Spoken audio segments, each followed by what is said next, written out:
this video, we'll show you how to use the Job Scheduler tool to execute time tasks, allowing you to automate your workflow. With the Job Scheduler, we can automate useful tasks such as importing data, backing up a database to an external source, sending monthly reports, or deleting outdated items from a database on a daily, weekly, or monthly basis. Let's take this property listing site for example. All of the properties are listed in the database, but old and outdated properties create clutter in the database. Rather than manually cleaning it, we'll create a cleaning function and then set the Job Scheduler to run the function on a monthly basis. To get started, go to the editor and enable code on the top bar. To use the Job Scheduler, we first need a function that we want to repeat. In this example, we'll use a database cleaner and place it under backend in a file we'll name databasejobs.jsw. This will hold our example function, which we've named Clear Old Listings. You can use your own function or import our example code from the link in the description.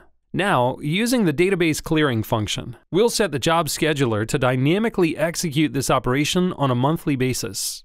Under Site Structure, hover over Backend, click the plus sign and select Job Scheduler. A new file will be added called jobs.config, as well as the template for the Job Scheduler. The Job Scheduler is a JSON object with a jobs array, where each object in the array represents one scheduled job to be executed. Each scheduled job object has properties that, after being set up, will determine which function to run and at what intervals.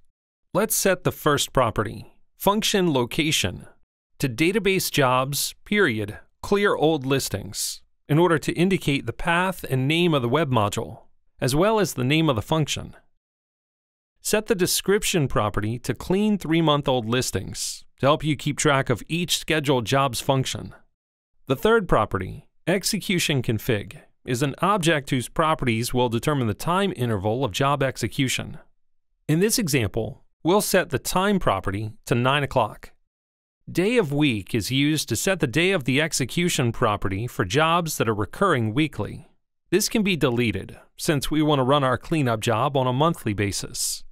Then, we'll set the date and month property to 1, so our function will run on the first day of each month at 9 o'clock UTC.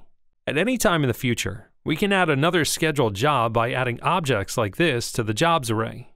When we're finished setting up our jobs, we just need to click Publish for the changes to take effect.